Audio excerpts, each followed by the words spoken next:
Man, this is Deion Dawkins, man, and you're listening to The Scoop on OurScoop.com. You already know.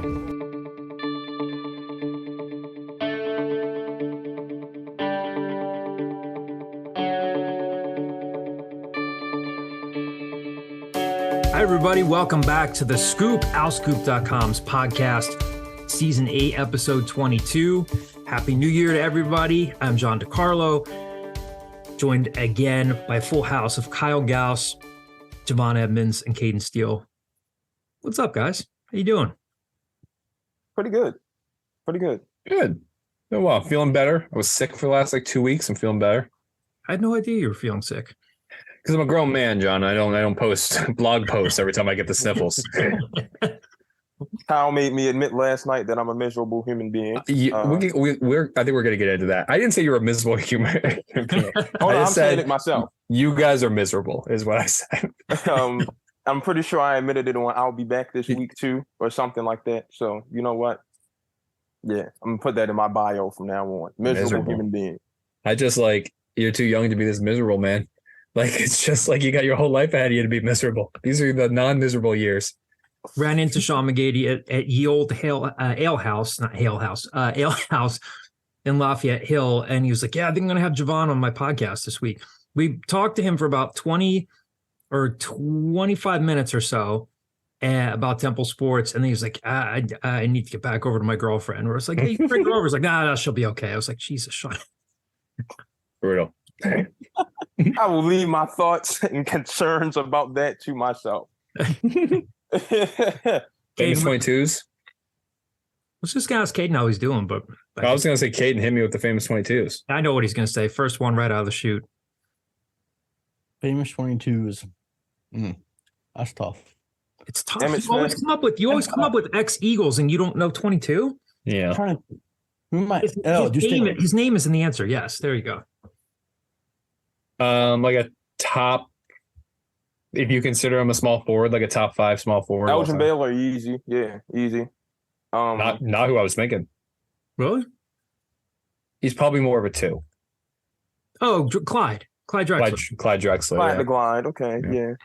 Doug Flutie, once upon a time. Doug Flutie were 22. Flutie at Boston College, yeah. Wow. Yeah. Mm-hmm. I feel like I'm missing a corner.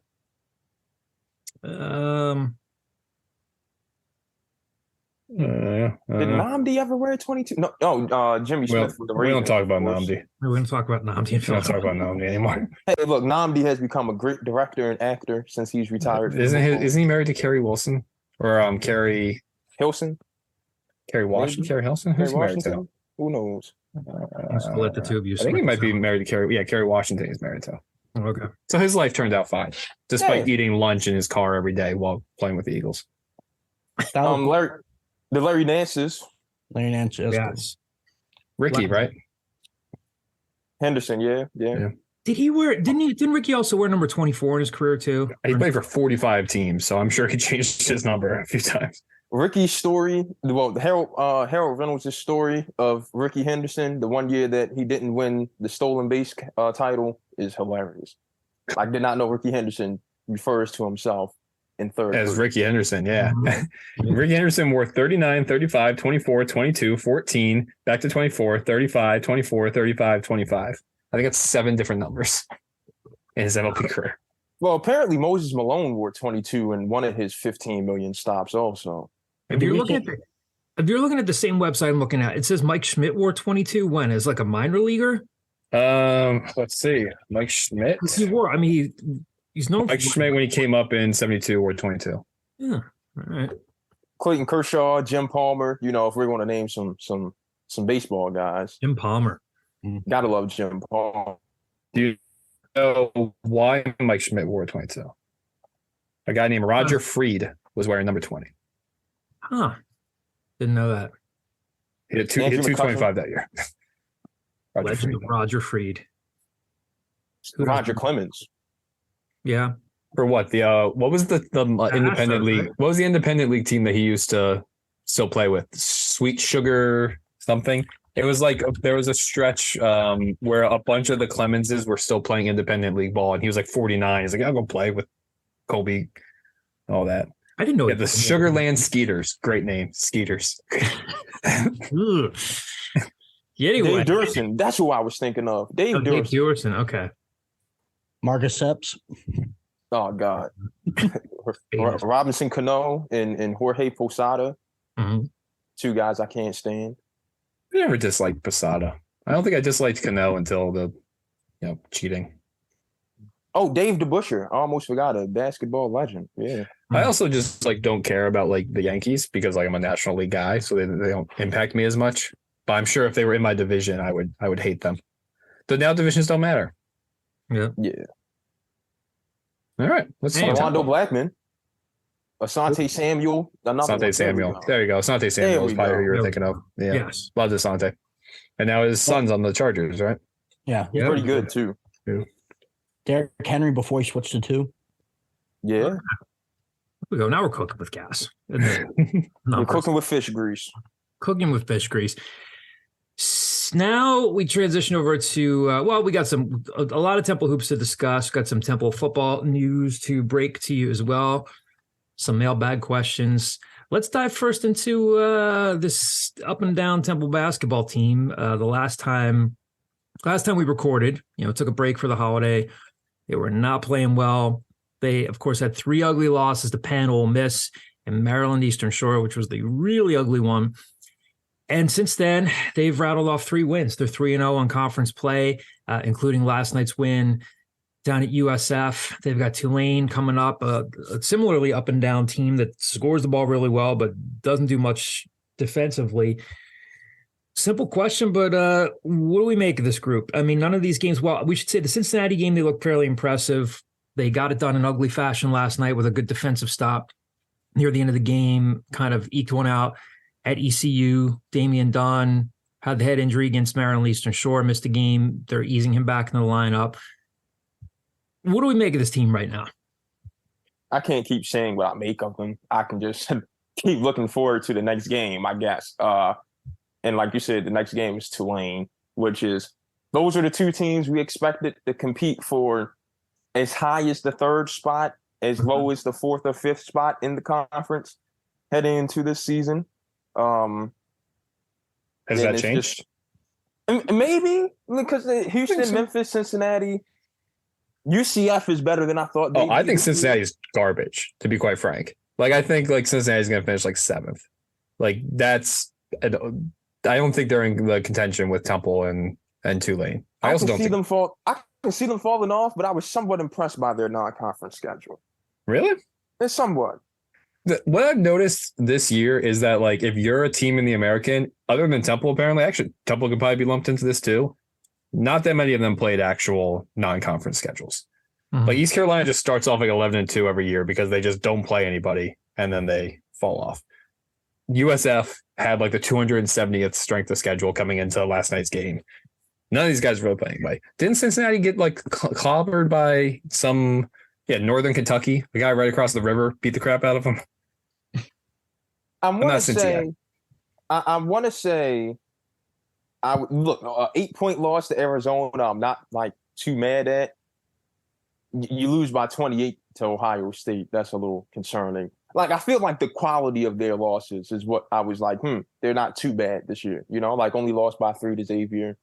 Sure. But then again, they lost to Northern Kentucky. Yeah, and the rest of their wins aren't really too impressive. Louisville has 1 win. Yeah, Louisville's bad. What they've become is a travesty to college basketball. Rick Pitino might be available. Bring him back. Yeah. Imagine. But the answer to what do we make of this Temple team is I'm forced to this is why I called Javon miserable last night, is following a win. Javon and John are immediately critiquing a player. Oh, this guy stunk on this or whatever. He didn't perform well on that. And I understand why, when you take a step back and you're viewing it from that perspective, I understand that. But I just don't know how many more times we can talk about, yes, they lost to Maryland Eastern Shore, and yes, they lost to Penn, and yes, they lost to Richmond. You can only really still focus on the things more recently and the things ahead of you. And the fact is that they're 3-0 in conference. Mm-hmm. And they're winning kind of gritty games, which they weren't winning earlier on because they were kind of a mentally soft team at times. The fact they lost to Richmond had nothing to do with basketball. It had more to do with that they were in their feelings because they lost to St. John's. Yep. right? So the fact that they're able to kind of grind through an ugly, ugly game where you only have 6 assists against South Florida is an encouraging thing. It kind of resembles what they looked like last year, where they were just like, it's not pretty, but they're playing pretty good defense and they're winning games. And Nick Jourdain has found his role again as just a small ball 5. Yeah, and I want to go ahead, John. Go ahead. No, I was just going to say real quick. I mean, I'll give Damian Dunn his due credit. I mean, if you look at the numbers in the box score in a vacuum, 5 of 10, 9 of 10 from the line. They go 23 of 26, where they really won the game there. But he does. Damian Dunn has been very up and down, and in the previous possession and that inside that last minute, whatever that was, and that shot and that possession, and of course it's coming after a timeout, so fans lose their crap over that. He rebounds from a really bad offensive possession, other end of the floor. He and Hysier Miller team up for a couple of blocks at the other end of the floor that win the game for him. So I agree with Kyle. I mean, like, they've still got a lot of problems.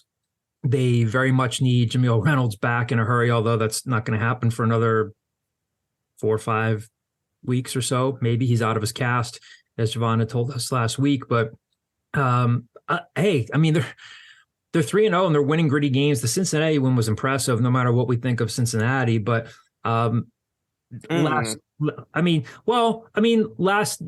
night it could have gone in the other direction, where Dame doesn't even get the rim on that shot, and they could have come down and given up a bucket. And instead, they played really good defense. And I mean, it sounds so simple to say, but it gives the staff more ammunition to say, if you do this, you do that, we can start winning some games down the stretch. And, again, they've got some bad losses, but 3-0 out of the gate, regardless of who they played, isn't too bad. Look, South Florida was averaging 90 points a game their previous 2 games. They just dropped 86 on Memphis, and they held them to 64 points. Yeah. So, I think this team has an identity. I don't know why it took them 16 games to get to that identity, but I think they have an identity. What were you going to say, quickly before we get Caden in here.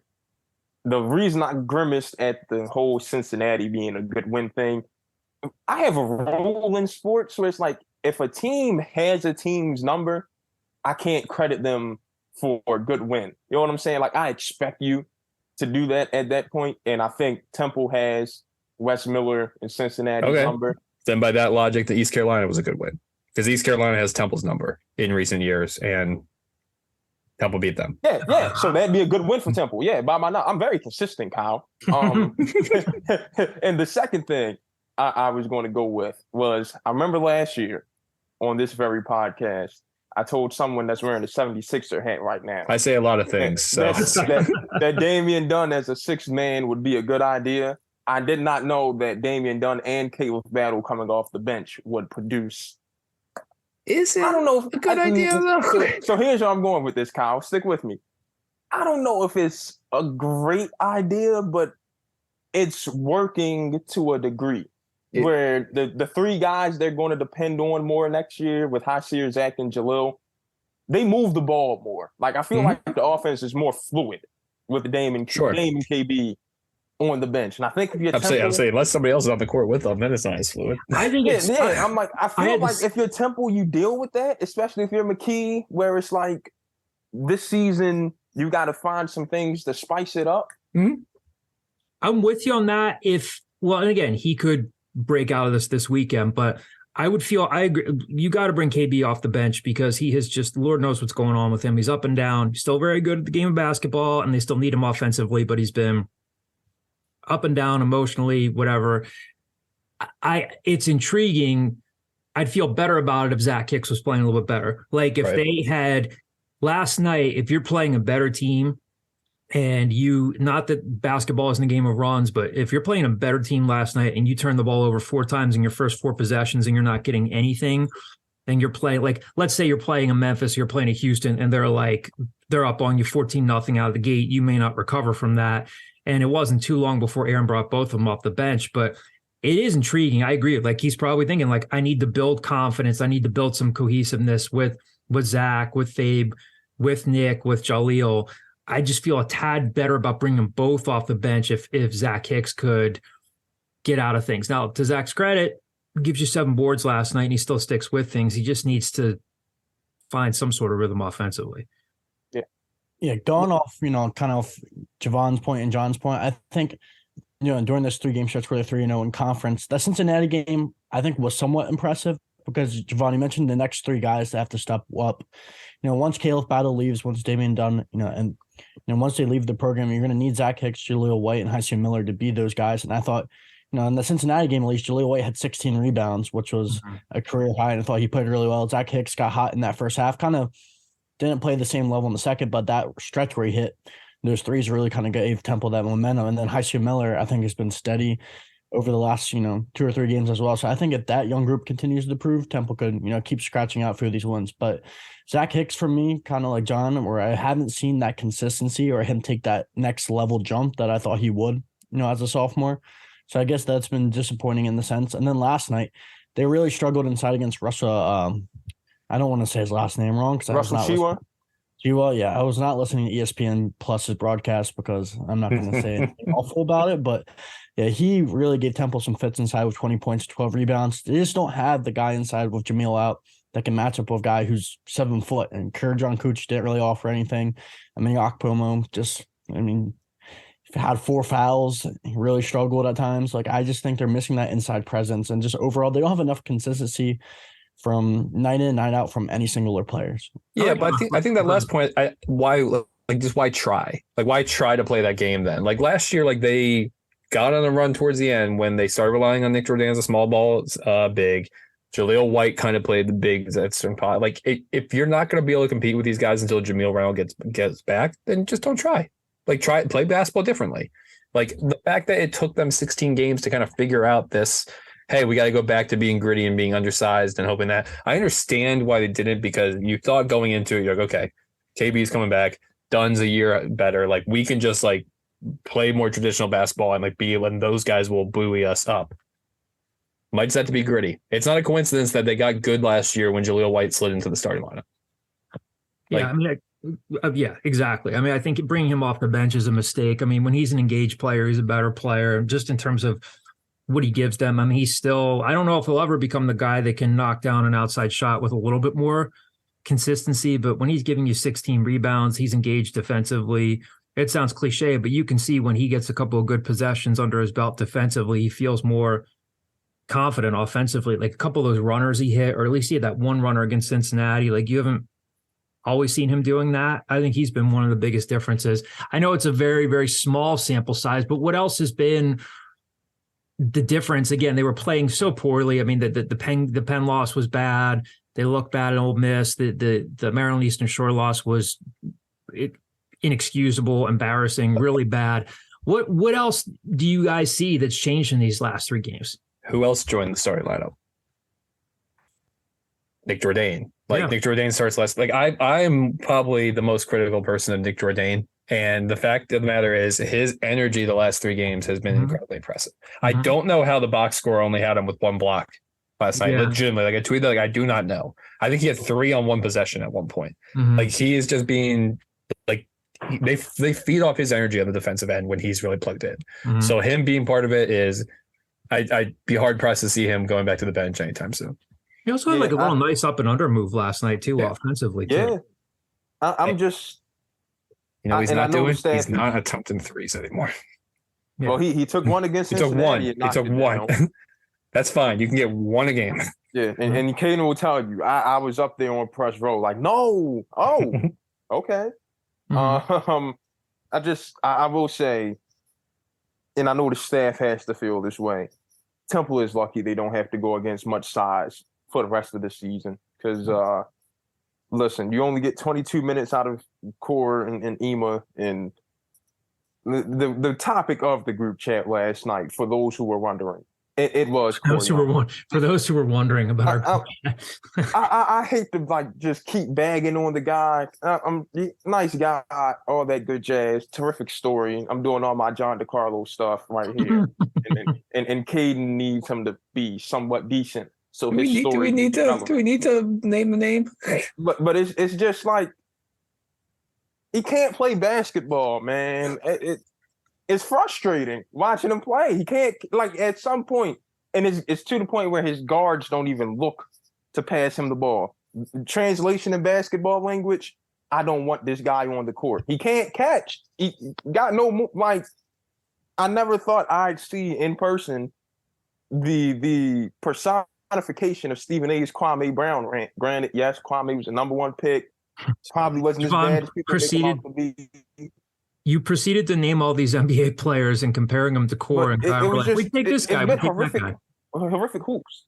I would take, Kwame Brown would average 25 and 12 in the AAC. Like, Kwame Brown would be a dominant big man in the American. You know what I'm saying, Kyle. Yeah, it's just, Core is going to be my answer in a mailbag question coming up. I mean, yeah, he's been disappointing. I would say, and again, I'm not gonna all of a sudden say he's a terrific player, but I think that they probably had to be somewhat happy with what Emmanuel Okpomo gave him last night again. Yes. 10 minutes. Yeah. He didn't play outside of himself. 10 minutes, made the only shot he took, 2 offensive boards, 3 boards, 2 blocks, didn't turn it over. Yes, he committed 4 fouls, but they want him to, they don't want him to foul out of the game, but he was physical. I think if they kept him in with the 4th foul too. They kept him in.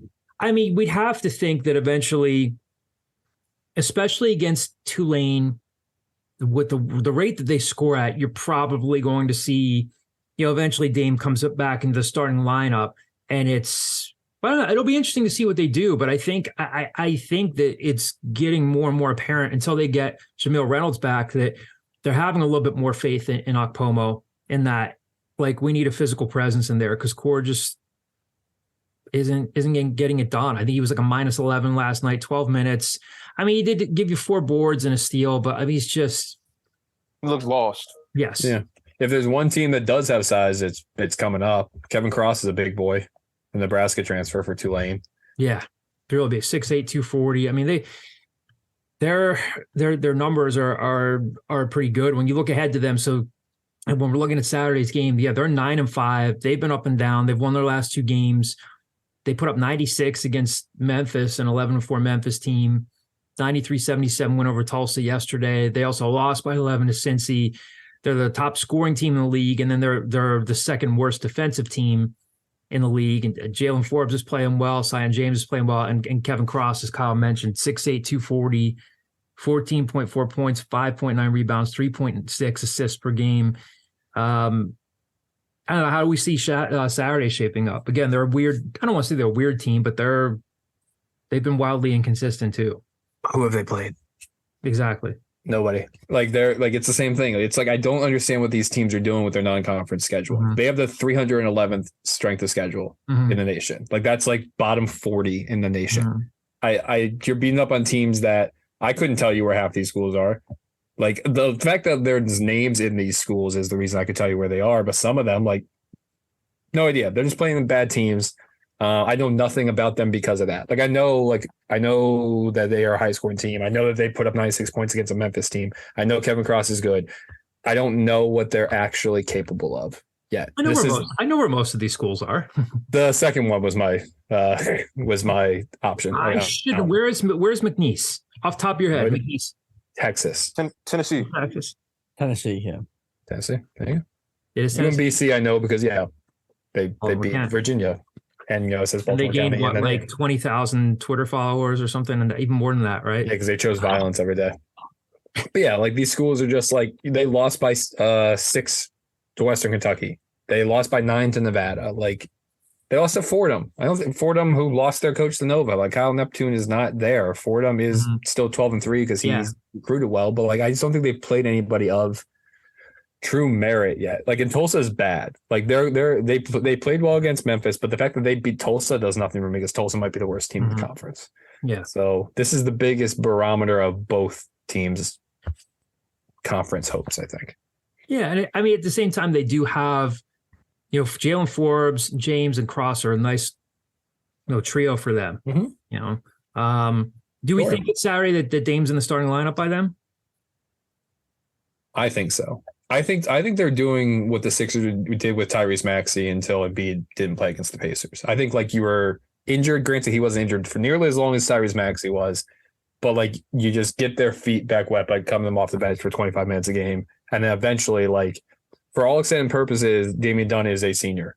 Like, I know he's actually not. I know he's a redshirt sophomore, but like, He's it's an an academic senior. academic senior. This is almost certainly his last year at Temple. He's earned the right to be back in that starting lineup. Let's look at a couple mailbag questions here before we shift over to football. Again, these are from our subscribers from the basketball message board. First one is the screen name is SoCal Al. Do you think Caleb Battle and Damian Dunn are trying too much to make a favorable impression for the next level? He has 3 questions here. We'll start with that one. Do you think Caleb Battle and Damian Dunn are trying too much to make a favorable impression for the next level? Yes, but I'm not going to make it seem like a bad thing. That's just the 18 to 22-year-old mind. You're zealous. You've got a chance to make at least $800,000 at some point in your life if you play good this year. Yeah, you're gonna go out there and show out. Hell, Jordan Poole's in the NBA and he still plays like that. He sees a fine-looking woman in the front row and he goes crazy, turns it over 4 or 5 times. But like, it's just how basketball players operate. So I'm not going to kill them for it. I think the way they do it is differently though. Mm-hmm. Like, I think it's easy to pinpoint like Dunn, like that last possession, like what was he trying to do there? Like, he's clearly just trying to draw a foul. And I think he has a habit of like relying on that too much. Like, I'm just going to drive to the lane. I'm going to get a foul. I'm going to get my 2 points there. I think KB plays hero ball a lot. Like, that's his game, right? Like, and when it's working great. Like, there's been nobody in my 14 years of covering Temple athletics that it's like obvious whether or not the 3 is going to go in more than him. Like, you can tell the second he shoots it, like if he's shooting it with confidence and he has his little wrist flick, like that's going in. So like when it's working well, it's working great. But then there's times when he goes 2 for 14. So I think they're both like trying to showcase for the NBA, because of course they are. Like, everyone's goal is to play in the NBA. That's a Division I basketball player. But I think they're doing it slightly different. 2 for 14 might be a bit of a stretch. It's called hyperbole. You make a point and you just emphasize it one way or the other to drive home that point. Yeah, but I mean, he hasn't been as inefficient as we think, even though that 42% doesn't look too good to me. But it's more so of a like He went 4 for 17 against Ole Miss. Yeah, like there's 1 or 2 games that's really bad, and then the rest are like, oh no, it wasn't a bad game. Sure, like I can live with it. This sounds terrible. I can live with him going 4 for 11. Like, KB shooting 36%. If he's also hitting 2 threes, I can live. I'll take that every single game. It's just the 4 for 17, 6 for 17, or like 2 for 11 from 3. Like, that's not helping. Yeah, like his thing is just, and I was talking to Caden about it Sunday. Like he's just a bucket getter, right? I think the difference between him and Dunn is Dame can get his buckets within the system. That's just not KB. He's the guy who's just going to come up to the wing or the top of the key and say, hey, give me the ball and let me do my thing. I might call for a ball screen. Depending on who's the road man, I might give it to them. But for the most part, I'm going ISO and getting my baskets. Yeah. At some point this year, he tried to force feed Core in those pick and rolls. It has gotten to the point where he would rather take a contested shot than dump it down to an open Core Jokic in the pick and roll. So the other difference is that Dame plays a little better defense and runs the offense at times. So like there's other reasons that you're willing to live with some of these Dame moments. But here's what it is. I mean, for this, I don't mean this as offensively as it's going to sound, but KB might be the most frustrating Temple player in a decade. Because like when it's working well, you're an NBA talent, and when it's not working well, you might not deserve to have minutes. Yeah. I mean, they had him out. He had 5 turnovers last night. Had him out for I wouldn't say significant stretch in the second half, but you can tell. I mean, it's easy to tell body language on both ends, on his end and on the coach's end. When he's turning the ball over and he's forcing things, you can tell when the coaches get frustrated with him, but then he hits a slew of shots and they're like, yeah, they need him. And that's obvious for anybody to see. Anybody else? Are we calling KB the David Ruffin / Bobby Brown of Temple basketball then, John? Ooh. That's it sounds like that's where you're going. The problem is, do they have a Johnny Gill or a Dennis Edwards, in the background?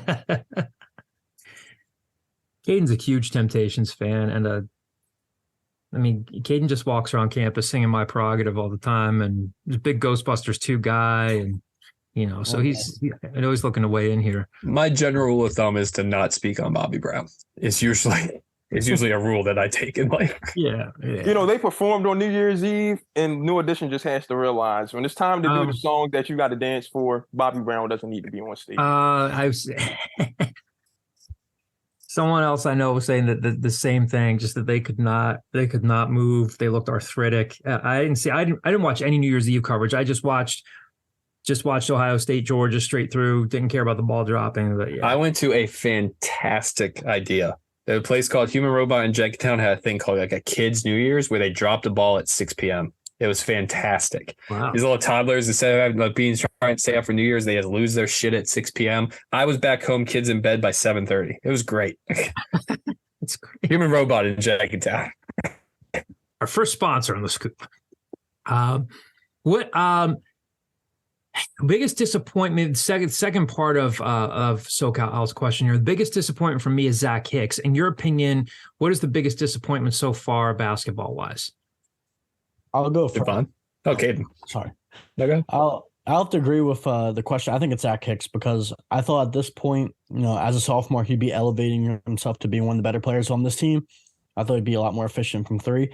I know we always talk, shooters, they go through streaky things and they have games where they perform and they have games where they don't. But besides maybe like 1 or 2 games this year, Zach Hicks hasn't really got going. He's not exactly a great defender, and he doesn't exactly put the ball always on the court and drive as well. I think he's really one-dimensional. And me and Javon talk about it. All he wants to do is stand around and shoot threes. And I think, the potential is still there because he does have a good shot when he's on. But I haven't seen that development to the point where you think he's definitely going to be a guy that, once Caleb Battle and Damian Dunn leaves, can he be the guy that takes over and be one of those top guys to lead Temple to wins? And I'm not sure yet. Kyle, you go ahead. I've got. You can go ahead, John. I'm looking up something before I make my point. For me, it's core. Zach Hicks can certainly play better, but at least, and again, I know you don't want his first and foremost job to be rebounding, but he does stay engaged in. He got him 7 boards last night, and every single one of those boards mattered. I would argue, and it might sound like a weak argument.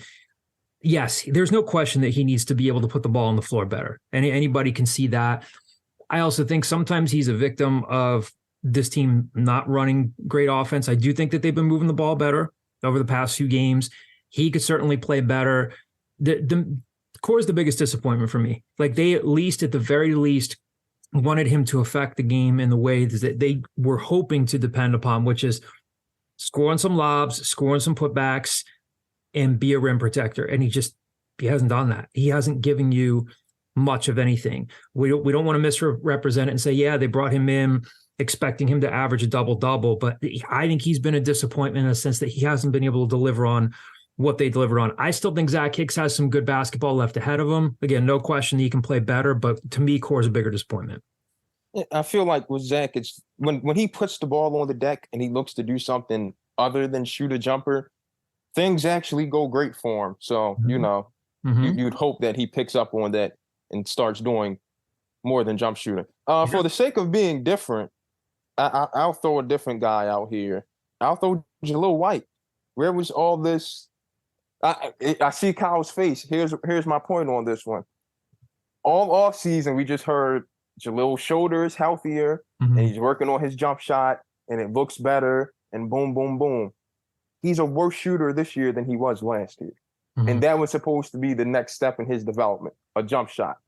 And we'd see him go make a clutch 3 in the corner for it seems like each of the last 12 games of last season, right?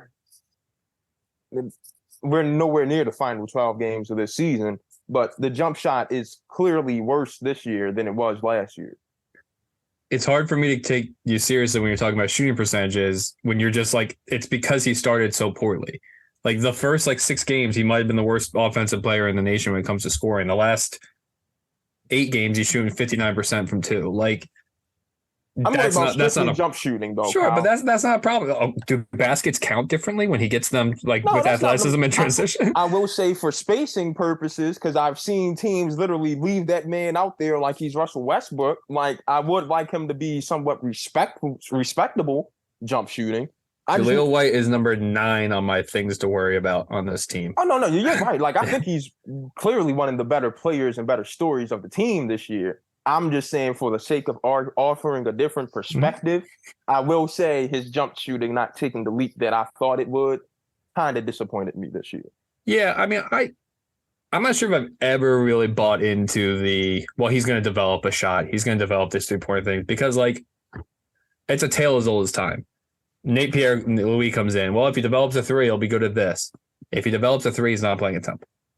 Like, if Jaleel White had a jump shot that you could see projecting to being above league average jump shot, then he's at Seton Hall. Then he's somewhere else. Like, it's the island of misfit toys. And college basketball is one sport where you can, like, live with those island of misfit toys that they're good at other things. I really completely agree with your point about Zach Hicks. Someone needs to get it into his head that when he puts the ball on the floor, that might have been Cade. I don't know if it was Cade and Javon. Like, good things happen, right? Like, he is shooting 23% from twos. What the hell? Like, how is that possible? A guy his size, when he can just, like, put the ball on the floor, he can work on his post moves, he can make things happen, and they haven't happened. I also don't think, to his credit, I don't think Temple does a good job of implementing a catch and shoot shooter into their offense. You saw it with Brendan Barry. No, we saw that with Brendan Barry. Yeah, you saw it with Brendan Barry. They don't know how to handle that in their offense. So, like, that's not his fault. But him refusing to do anything but shoot threes at times is his fault. So I would say the vibes are my disappointment. I would say that there's a lot of things that, like, everything that could go wrong has gone wrong at times, outside of, like, knock on wood, like, more injuries. Yeah, knock on wood, they haven't been that injured. Like, Jameel Reynolds gets injured, Damian Dunn misses a game. Those things happen, or 2 games, whatever it was. Those things happen, but, like, they haven't had, like, the slew of injuries that they had last year when they were just leaking oil by the end. But I think for the most part, also, I'll throw another thing out there. The non-conference opponents outside of Rutgers have disappointed. Nobody's carried their weight. Like, I know it's easy to be like, okay, well, if Temple had just won these 4 games instead of losing these 4 games, they'd be in that large conversation. They have one, like, Villanova's a quad 3 victory right now. Villanova hasn't done anything. St. John's hasn't done anything. Like, all these teams where you're like, okay, that could have been a resume builder. I will say I'm banking on St. John's to eventually be quad 1. Nova, I can't bank on right now. You think St. John's is gonna be quad 1? At least quad 2, low tier quad. Yeah, it could be quad 2. I mean, it was like their net right now is 107. In order for it to be quad 1, it has to get in the top 50 because it was a neutral court. I don't see that happening. It could be quad 2. Like, they could easily slide in there. But like Nova was a home game, so it needs to be top 30 for it to be a quad 1 victory. They're not going to get to top 30. No, Nova. Listen, Kyle Neptune and John Shire. So far, it's first year, so you give them a pass, but they're not passing the test of replacing legendary coaches. I mean, the interesting thing to watch for Nova will be, and again, it's I'm sure I'm not the only one to speculate on this, but like the other night, Kyle benches Cam Whitmore, and our buddy Jeff Nyberg. You said Kyle to a podcast that has Kyle. Like, I didn't bench him. Yeah, Kyle Neptune. Kyle Neptune benched Cam Whitmore, and our friend Jeff Nyberg, who works for the Inquirer, asked him a question about that, and I think Kyle Neptune said, "Oh, I just didn't have opportunities to get him back into the game." When he did, again, I'm not covering Nova, but I wonder if Cam Whitmore is like, if he sees them being like a middling team, and 3 weeks from now. Yes, they beat Georgetown last night. They had to beat them because the Georgetown is on a 25-game Big East, which is just a shame. I like Patrick Ewing. I respect. He's got to go. It's not working out there. But if what if Cam Whitmore in 3 weeks is like, done. I think I'm a future first round pick. This ain't working out. I'm just going to sit out the rest of the season. If they do that, then and we don't know what's going on with Justin Moore, right? He says he can practice, or he can't. I think he started practicing. Right. Doesn't know when he's going to play. Right. So I agree. That's another interesting point. Like, we looked at that non-conference schedule. Like, if they do this, and this, I think even if those things had worked out well, where they avoided all like the grenades, and they were just like, and they're sitting here and they're 14-3 or whatever they might be, or 13-3. I think you would still be like, well, they're going to need to beat a Memphis game, or they're going to need to beat Houston to be in that at-large conversation. Like, I don't think the schedule has worked out the way they expected it to work. At least they'd be in the 90-team conversation, though, right? Like, at least we're saying they guaranteed an NIT if that were the case. I'm not guaranteed because, like, but, if they were to start tonight. Sure. Yeah. I think we get into this in the mailbag. I still think, like, if you find a way to 17, 18, 19 wins, you're probably still getting into the NIT just because of like the conference that you're in. Mm-hmm. But we'll see. That would require them going 10 more conference wins to get to 19. That's 10 and 5 the rest of the way. Beautiful segue into our next mailbag question, Kyle. Kyle Gauss, not Kyle Neptune. P. Fiormai as our next mailbag question. Hi, Al Scoop team. Happy New Year. Given the way this year has gone to date, what do you guys think is the most likely scenario for the coaching staff, barring a miracle run in conference play or conference tournament play to make the NCAAs or the NIT? A, whole staff gets replaced, i.e. complete rebuild. B, Aaron is asked to upgrade his assistants, but he remains as head coach. C, full staff remains intact. Or D, other. Thanks for taking my question. Keep up the good work. The other intrigues me. So again, to review, barring a miracle, so they don't get to the NCAA tournament. They don't get to the NIT. So they're like maybe like a 15, 16 win team. What happens here? A, whole staff gets replaced or complete rebuild. Aaron is asked to upgrade his assistants but remains head coach. The full staff remains intact. Or D, other. Oof. Well, if I'm Arthur, I hate that this is my answer because Jimmy and Chris are great guys. Jimmy's a friend of the podcast. But if I'm Arthur and Aaron's got a year left on the deal and there's no guarantee you can bring in something better at the moment, I'm just looking at how other staffs around the country are built, especially that staff over there in Hawk Hill that's filled with guys who can get you Philly talent. I think that's the route to take. Like, Aaron, you got to get me some better recruiters as your assistants. If I'm Arthur, I think maybe that's the approach I take going into the fifth and final year. Is that St. Joe's staff going to be around next year? Probably not. They've got some new faces, if I remember correctly. Mm-hmm. I look at that staff and I'm like, oh wow, no, I see these guys at damn near every Philly Hoops event. So at least there's some tapped in, plugged in guys, you know. And they have a kind of maybe a little bit overrated recruiting class that might buoy them a bit. Just because like you'd be like, oh, Xavier Brown's coming in, let's give him a chance. I'm not the biggest fan of their recruiting class, but I could see why people are. I think there's a fork in the road. If they find their way, it's like they completely just like they get stomped over this month and they just go 9-9 in conference and all of a sudden they're 15-16 and they lose in the first round and blah, blah, then like I kind of agree with Javon that I think maybe it's like things might happen that progress in a negative way. If they find their way to like, if like you copy and pasted last year where it's 17-14, I really kind of have a hard time believing that that like changes would happen like that. I think there might be staff changes, but I would think that 17-18 wins keeps Aaron for another year.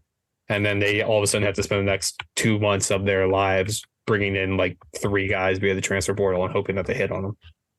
Well, yeah, it's just the money thing. Caden, I'm sorry, I didn't mean to cut you off. Go ahead. I kind of agree with Kyle, where I think if they get to that 17 or 18 win point, it'll be tough to fire Aaron McKee. And I think it's always a bad idea to hire a former coach who's a legend player at your school as well, because I think it makes it a little more shady to do. Maybe not in a sense, but I think because of those relationships, it may make it a little tougher. But I do think if it gets to 13, 14, maybe 15 wins, if they really go on a bad stretch, I think Aaron McKee, would have to go if that scenario played out, because you were expected to be, or at least Damian Dunn would say, a tournament or bust team. Right. 15 wins is not acceptable. And then you look next year, there's no guarantees that this roster is going to be any better. We don't know how good these young guys are going to continue to develop. And do you really want to keep a coach around here with his best roster in the last 4 years? How is he going to get any better beyond this year? I mean, that would be my question if I was Arthur Johnson. Okay, I'm glad you brought that up, because I put that in my mid-season story for the Inquirer last week. I think that's what has Temple fans like up in flames right now. It's the fact that almost every soul in that locker room in August, September, and October were labeling the team as tournament or bust. So you had these expectations for yourselves. We kept hearing no excuses. If you don't make the tournament, it's a failed season. They're aiming for a conference championship and all that. And this is where they're at now. Like, I think Temple basketball talked itself into a hole more than anything it has done this season. Like, had the guys just had a normal, I don't know, off season of media availabilities where they're just talking ball and not feeling themselves, maybe people react to the team a little different. I don't know. I love the confidence. You're supposed to have that confidence, but I think that's what causes most of the reaction we see on social media these days. Well, to be fair, when people ask them, like, again, it was a good question. Javon, you asked him, is it tournament or bust this year? And Dame's like, yeah, I mean, what is he? He's not going to say, nah, because if he says that, then he gets eviscerated for saying that. Like Aaron was asked, is this the roster that you envisioned having when you got here? He's like, yeah. If he says no, then people are like, wow, you're just trying to kick the can down the road another year. How much time do you think you have here? I do agree that they maybe could have taken the angle of like, yeah, we want to get to the tournament this year, but we haven't won anything yet. We still have a lot to prove. I'm not saying that they were overly confident, but yeah, the season's been a disappointment so far. No question. I don't know. I think. Yeah, and I'm not saying they were supposed to say no to those questions. Yeah. But like, you know, we asked those questions because it seemed like that's where they were trending with the responses they were giving. Yeah. And I mean, it's the fourth year. It's time for them to get to the tournament or make some sort of just missing out on the tournament, getting to the bubble. I don't know. I mean, and again, just to recap for everybody, we've said, I mean, just to drive this point home, Aaron's in the fourth year of a fifth-year contract. There is no, we can't imagine a situation where like they have to make a decision either way at the end of this year. You have to either extend him by a few years. You can't send him into his fifth and final year.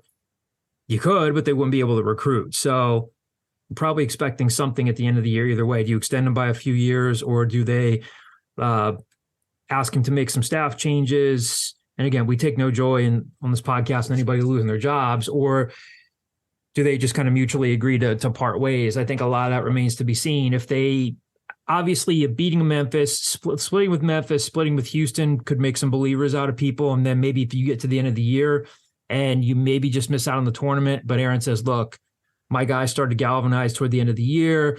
Imagine what we could have done with Jameel Reynolds. Maybe, but I don't know.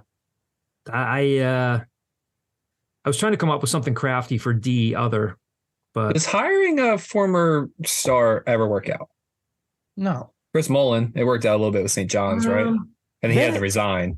I mean, they made the tournament and then he resigned, right? Because he had like a family issue. But like at least like he had built them to like they made the tournament. Okay. well, Other than that, like Patrick Ewing's not working. Jerry Stackhouse is not working. Stackhouse didn't go to Vanderbilt though. No, he didn't go to Vandy. Okay, cool. Corliss Williamson went to wherever Central Arkansas. I think he got fired. But yeah, like I can't think of any that really worked. Like Chris Mullen might be the biggest like recent one that worked, and they made the tournament one year. I wonder what. I mean, I'm trying to think. I feel like we're Juwan Howard, I guess you have to say has worked. Oh, I think I'm missing a pretty obvious one. Didn't Roy Williams play at Carolina? No. Yes. Wait. Yes. Did he? Yeah. Well. He played on the freshman team under Dean Smith, so he wasn't a legend. We can't call him a playing legend, but he did he went to North Carolina and was obviously a good coach there. Whether he wasn't. No, yeah, player. I think legend is the one. Yeah, I don't know. Who's the obvious one you think? I googled it. I was wrong.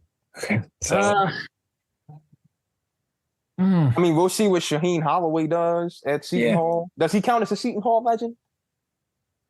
No, he was. I mean, for the wrong reasons for Temple fans. Yeah, for the wrong reason. Well, yeah, he stayed healthy. If stayed healthy, Ty Shine probably doesn't play as many minutes, and then maybe Chaney goes to a Final Four that year. But yeah, I don't know. I mean, this has really been this kind of. I'm missing. Yeah, my obvious one is the bane of my existence. Boeheim played at Syracuse. Yeah. Was he a playing legend at Syracuse? Like, was he a damn good player? I mean, he played in the league that like Chaney played in, the EPBL. I think like he played pro, so I assume he had a good college career. Mm-hmm. He was the varsity team captain, teammate of Dave, whatever. I mean, he walked on, so he's probably not playing legend, but he played there at least.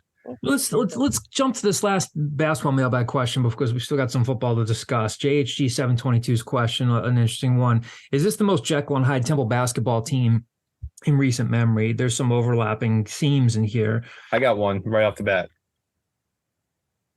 The 2016 Temple basketball team that started off the season like beating West Virginia, and they beat A&M. Like they had like back-to-back like top 25 wins. They win whatever it was, the Empire Classic, whatever thing they played in it, and they finished like 16-16. Yeah. Like they beat like some really good teams. That was when Shiz Olsen was like a sophomore and he was finally starting to start. And then they were just like nowhere close to it, the conversation like a month later. Mm-hmm. That was when people like 5 games in, people were like, Obi Nechionia is a first round pick. Because like he was developing these post moves, he was averaging 22 and like 10, and then he fell apart. But they're probably not as Jekyll as Hyde as this team.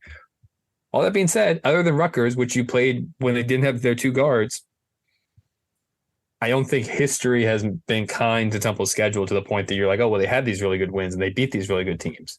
They beat teams that ended up not being as good as you thought they were at the time. They might have just always been Hyde. Yeah, hurt and not as good as you thought. Might just always been Hyde. You know who also was not as good as people on the pod thought? Ole Miss. Yeah. Yeah. Vanderbilt. Vanderbilt. I don't think you were as high on Vanderbilt as you were Ole Miss. I remember me questioning you a bit about Ole Miss. My whole thing with Ole Miss was just that it would have been like a sign that they were on the right path because it's such a weird game. Like a December SEC away game is like a game that like a good team just like finds a way to win because like you just beat the team in front of you, and like a team that might be a bit of a fraud doesn't win that game, and then they didn't win that game. I mean, this is probably not the best example because again, it may violate a couple of different rules here. If JHG is saying in recent memory, I don't know, like if this is going back too far. I mean, I could the 01 team that went to the Elite Eight. We've talked about this a million times before. If you're my age or around my age, you remember that had that team not won the A10 tournament, they don't go to the NCAA tournament. I don't know that they were super Jekyll and Hyde-ish. They were fourth. They were 12-4 in the A10 that year. They were 24-13 overall, but they were, they had some moments where you're like, woof, they do not have a lot of depth. And John Chaney won plenty of games in his career without a team that went like 9, 10, 11 deep. He would certainly tighten up his rotation, but I don't know if they qualify as certainly like Jekyll and Hyde, but I don't know that people expected them to turn it on like they did. We've mentioned a million times, Lynn Greer draws a foul. They beat GW, they beat Bruiser's UMass team, and then boom, they're off and running, and they were hot at the right time. But like, I don't think anybody was expecting like if you had, Greg Jefferson is going to have a great game against Penn State. If you had that on your bingo card, I mean, they were a weird team. They had talent. Quincy Wadley was good, but they didn't have much of a bench at all. I don't know how Jekyll and Hyde they are. I think Kyle's example is probably a better one. I just think you could look at pretty much any good Temple basketball team over the last 10 years has had its Hyde moments. Sure. Like Dunphy lost to Canisius during Khalif Wyatt's last year. Like, I know where Canisius is. I had to Google it like at the time. Like they lost New Hampshire in like 2016. Like they always just have like a couple like clunkers that you're like, holy crap. Even Dunphy's first year, they needed a buzzer beater from Chris Clark to beat a bad Ohio team. Like there's always just like Temple plays down to its competition a lot. I know this sounds kind of trite, but I mean, sometimes the very definition of fun college hoops as a team is like very up and down, very enigmatic, and then they just catch fire in March, and before you know it, they're a great story in the tournament. I'm not ensuring that for Temple by any means, but I mean, it's usually like the Gonzagas of the world and the truly elite teams that are like super, super, super, super consistent, like that 04, much as people don't want to hear it, like that 04 St. Joe's team that went undefeated in the regular season. They're just consistent, night in, night out.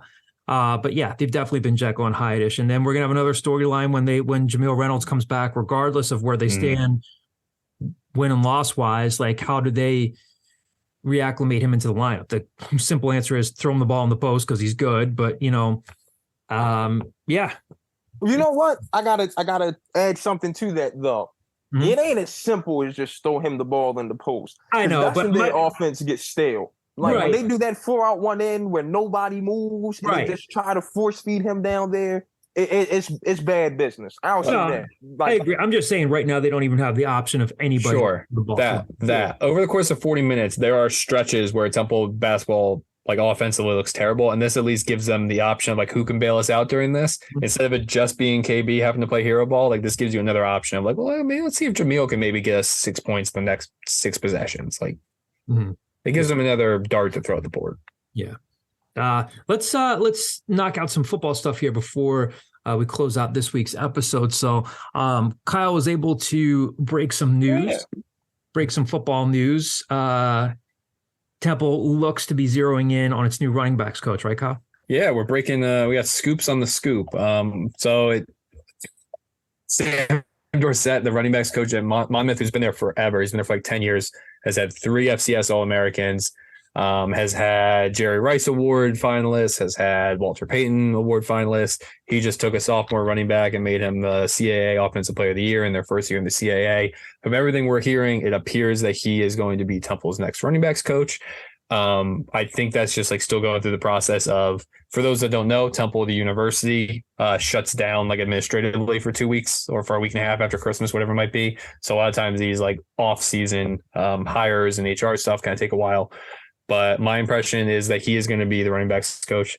He played at Robert Morris. He's originally from Florida.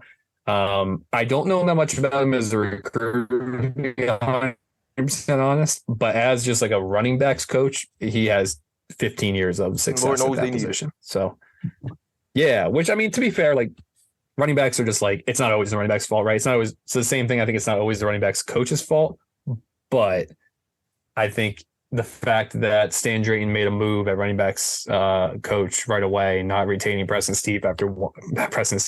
retaining Preston Brown after 1 year is, as a former running backs coach himself, is probably pretty telling. The fact that he was just like, look, this isn't working out. Can we just dwell for just a brief second? I already corrected it. Preston and Steve instead of Preston. Oh. Look, they are a juggernaut in the Delaware Valley. Okay, they work their way in. Ratings kings. Yeah. So that I put up an article on our site. Like I said, we broke that. So if you want to go read a little bit more about them, but if you're kind of like a next, not conspiracy theorist, but if you're kind of maybe read the tea leaves, I do wonder if they'd be interested in Monmouth's running back if he enters the portal. So really curious. Monmouth University, an interesting place in the world. So I drive by it a relatively fair amount because I've been going to like Asbury Park and like that area just because it's like the closest short point for me because I can just set my car east. I'm there in like an hour. Usually I'm like a South Jersey guy, but now that we're up in Montco, it's a little bit more of like a North Central Jersey. But it's an interesting area. You see a lot of Kushner money. A lot of Jared Kushner's dad companies out that way. You guys are an LBI fan, right? I'm a Margate guy. Okay, I am a Margate person through and through. We stayed in Margate for your bachelor party. I've been going to Margate for 30 years. Meg's uncle lives on LBI year round, so she was an LBI girl growing up. So excited about Lucy the elephant and her new clothes. I love Lucy. Been inside her a couple times. You can just pay like $3. You go inside the elephant. Her window is at her butt. She literally just has like a window right where her butthole is supposed to be. Lucy the elephant. I'm laughing because it also took too long. Let's make this a short thing. It took too long for people to realize, like, oh yeah, you could just put like a sports bar in Margate and it'll print money. Because like, there used to just not be like bars there, and they're like, oh yeah, there's all this beachfront. We can just put a bar there with open windows, and people enjoy being near the beach. You can stare at Lucy. People get married in front of her now. Yep, love Lucy. Anyway, I love Lucy. Another bit of Temple football news is Kamar Wilcoxon, the Florida transfer is officially an Al now. They announced that, made that official. So another potential, a big addition for them. A guy that, look, I mean, most guys end up at Florida in the SEC were highly recruited at one point, but some good size for them there at safety, 6'1", 195 pounds. A guy that was mentioned, talked about. They didn't have that officially lined up by signing day, but they announced them now. I know it's a simple question, but what does this mean for that class? Just officially adding him to that class, not defensive backfield. Yeah, they need somebody to replace Jalen Ware. So, well, I think that's going to be the other one we're waiting on. Tywan Francis from Colorado State is probably your Jalen Ware replacement, just because he has the experience. I think Wilcoxon is just, you need more talent in this roster. Yep. And he's relatively young. He has multiple years of eligibility left. Anywhere they can improve this roster, I think they are trying to improve this roster. And as of now, I know sometimes interviews can fall through. Javon's set to talk to him pretty soon, so stay tuned to the site for a story about him, hopefully. And again, we another bit of recruiting news. DeJuan Black, another Florida transfer, is on an official visit, I think, right now as we speak. I think he's literally at the link, or it just left the link. So that's another guy. He was a 4-star guy coming out of JUCO, 4-star guy coming out of high school. I think was actually dismissed from the Florida team in November. With a couple weeks left. But another thing where I think he's an older guy. I believe he only has 1 or 2 years left. But that's another spot. He's more of a linebacker. He was coming out of JUCO. He was a safety, but he's more of a linebacker at the collegiate level. So another thing where I think they're just trying to, I think they have the thing they have going for them in the transfer portal is, John, I think you talked to DJ Elliott about this, was now you have a year of film to be this is how our defense looks. It's fun to play in. We're aggressive. We're going to try to get you to the quarterback, all that. So I think that helps them a bit when it comes to guys that might end up being more pass rushing linebackers, like Black. We'll get to a couple of, again, I mean, before I say that, I mean, it's more proof that, Stan Drayton was saying, yeah, obviously we're not done. Yes, there's the February signing day, but they're going to look to continue to tinker with this roster. So stay tuned. There will be more roster development. It's got a couple of actually just one football mailbag question to close things out here. This is more off topic. Question from North Broad. Okay, fantasy football finals.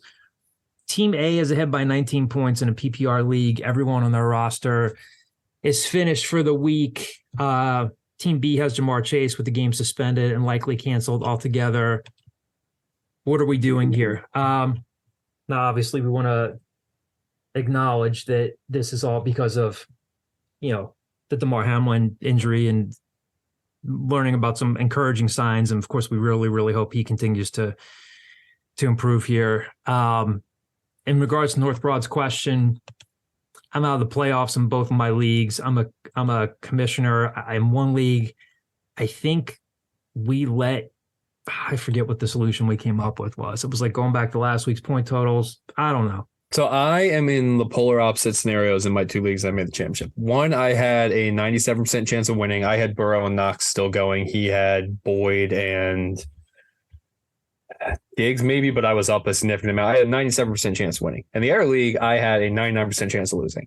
And I think it's going to be no surprise to anybody listening to this that I just chose the side that helped me for both leagues. The league that I was projected to lose, I was like, we should be splitting this. We should be co-champions. You never know. My guys could have gone off. The league that I'm projected to win, there still hasn't been a decision made, but I think it's going to end up being the guy concedes to me just because I was going to win and I'm up. I think the official fantasy football ruling is it's just official. That game is over.